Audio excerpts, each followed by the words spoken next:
Assalamualaikum warahmatullahi wabarakatuh. Perkenalkan, nama saya Agung Satamoraya.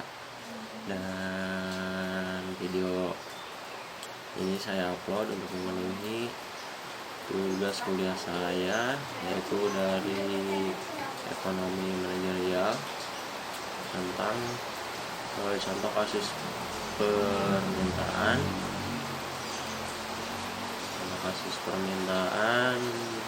dan peramalan permintaan dengan metode tidak langsung. Langsung saja, ini contoh dari tugas saya.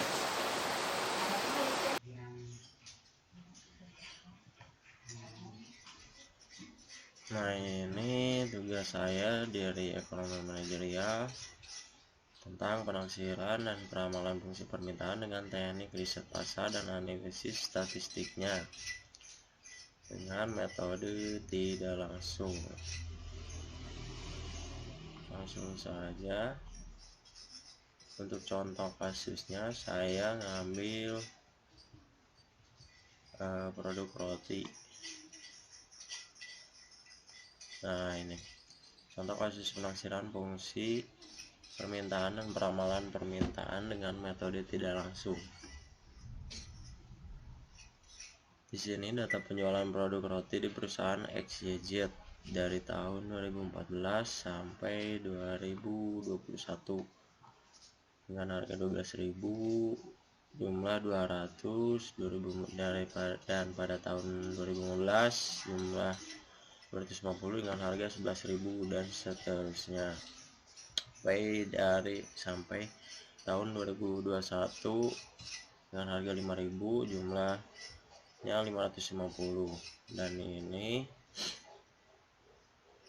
data penjualan produk roti di perusahaan ZYX pada tahun 2014 sampai 2021 dengan jumlah yang berbeda-beda tiap tahunnya. Dan ini datanya dari harga 12.500 sampai 5.500. Dan pendataan dengan seksi silang penjualan produk roti di pasar, ini tabelnya berbeda dari perusahaan XYZ dan perusahaan ZYX dari tahun 2014 sampai 2021. Analisis regresi secara manual yang diketahui dari tabel di atas.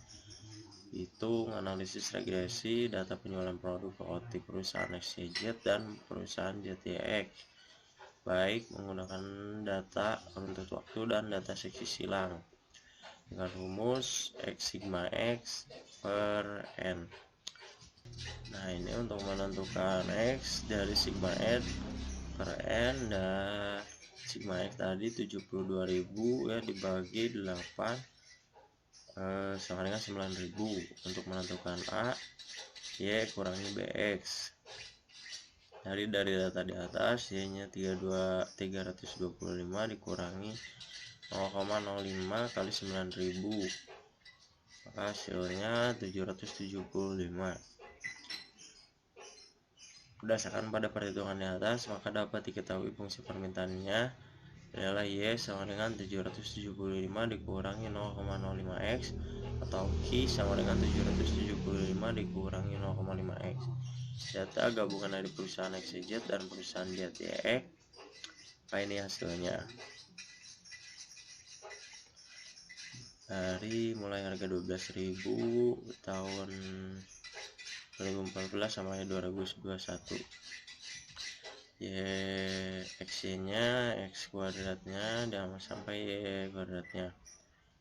Dan ini adalah sigma X, sigma Y, sigma XY, dan sigma X kuadrat, sigma Y kuadrat.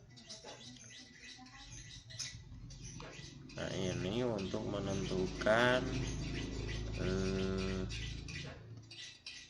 B dari analisis regresi secara manual dengan rumus N sigma XY kurangi sigma X sigma Y per N sigma X kuadrat dikurangi sigma X kuadrat. Nah, ini sigma X Y tadi 44.700.000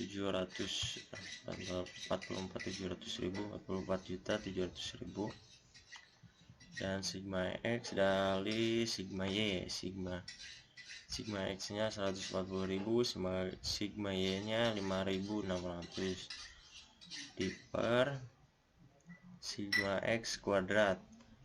Tadi sigma X kuadratnya adalah 1.310.000.000 dan sigma X kuadratnya 140.000 dikuadratkan.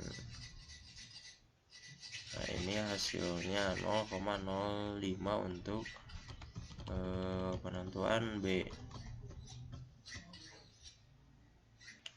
Nah, ini A sama dengan Y kurangi BX, Y sama dengan sigma Y kurangi N. Tadi sigma Y nya 5.600 dibagi 16 dari jumlah data, maka hasilnya 350.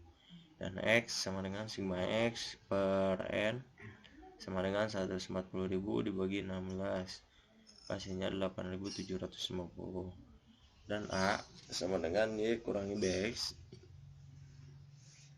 dan ini masukkan tadi BX nya dikalikan 350 dikurangi 0,0 sekian dikali 8.750, maka hasilnya 7 dibulatkan menjadi 793. Berdasarkan pada perhitungan, maka fungsi permintaannya adalah Y sama dengan 793 dikurangi 0,5X dan Q sama dengan 793,005P. Nah, untuk analisis korelasi produk momen dengan rumus N sigma X dikurangi sigma X dikalikan sigma Y per akar N X kuadrat X sigma X kuadrat dikurangi sigma X kuadrat dikali N sigma Y kuadrat dikurangi sigma Y kuadrat.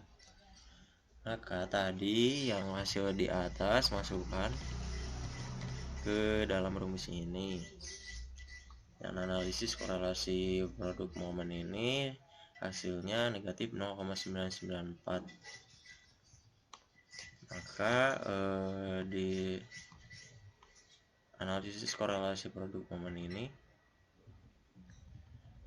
perusahaan XYZ dalam gabungan ini hasilnya negatif 0,994.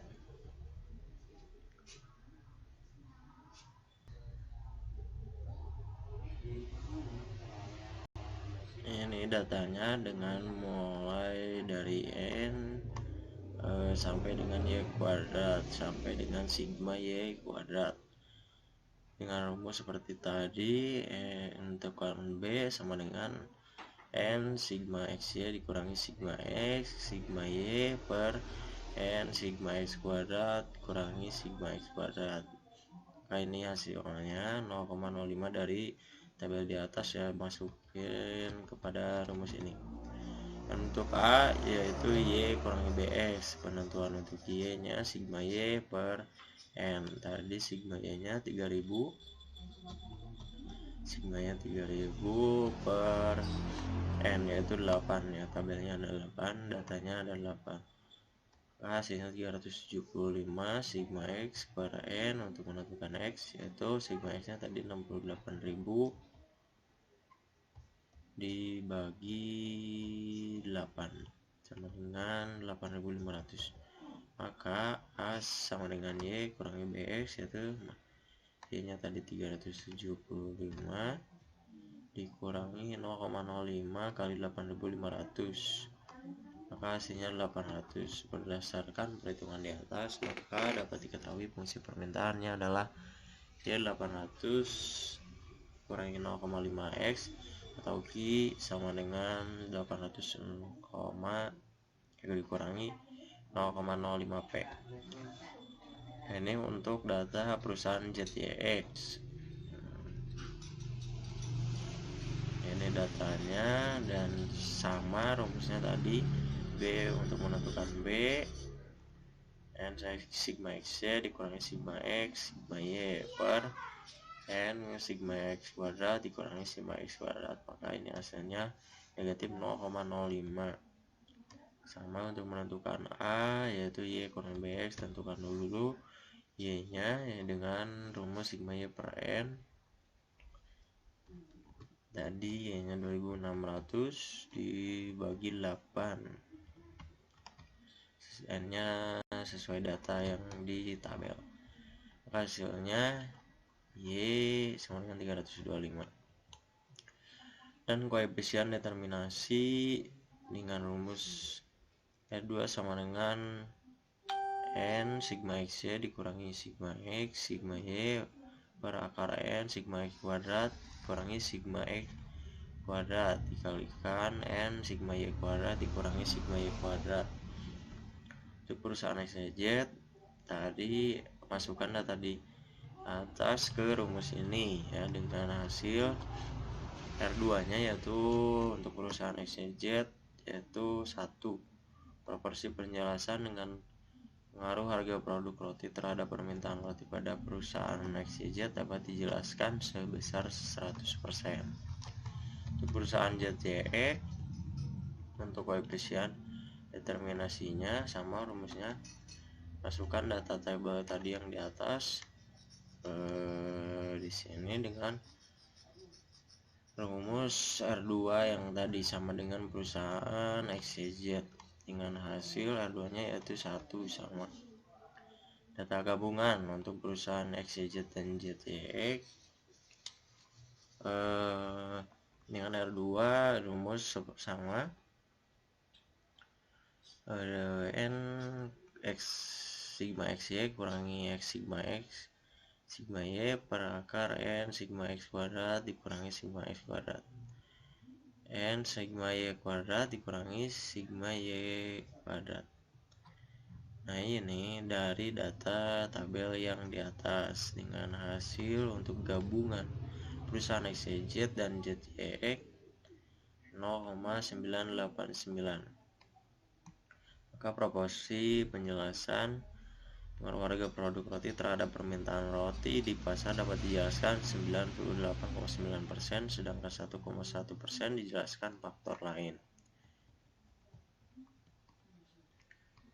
Nah ini jika harga berubah sebesar Rp 10.000, maka jumlah permintaan pada perusahaan XYZ Y nya yaitu 300 dari rumus A kurangi BX tadi 800 dikurangi 0,5x yaitu X nya 10.000 jika berubah sebesar 10.000. Jumlah permintaan pada perusahaan JCI pun sama dengan persamaan ini yang tadi kita sudah temukan di atas, itu 775 dikurangi 0,05 maka Y nya 275. Nah, jumlah permintaan pada dua perusahaan tersebut Y sama dengan 793 dikurangi 0,05x maka hasilnya 293 untuk Y nya dari jumlah permintaan pada dua perusahaan XYZ dan ZYX.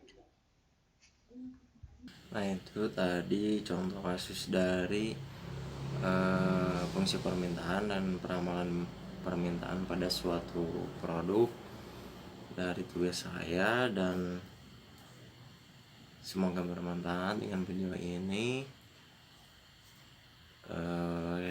Mohon maaf bila ada kesalahan karena saya dalam tahap belajar. Saya akhiri dengan Assalamualaikum warahmatullahi wabarakatuh.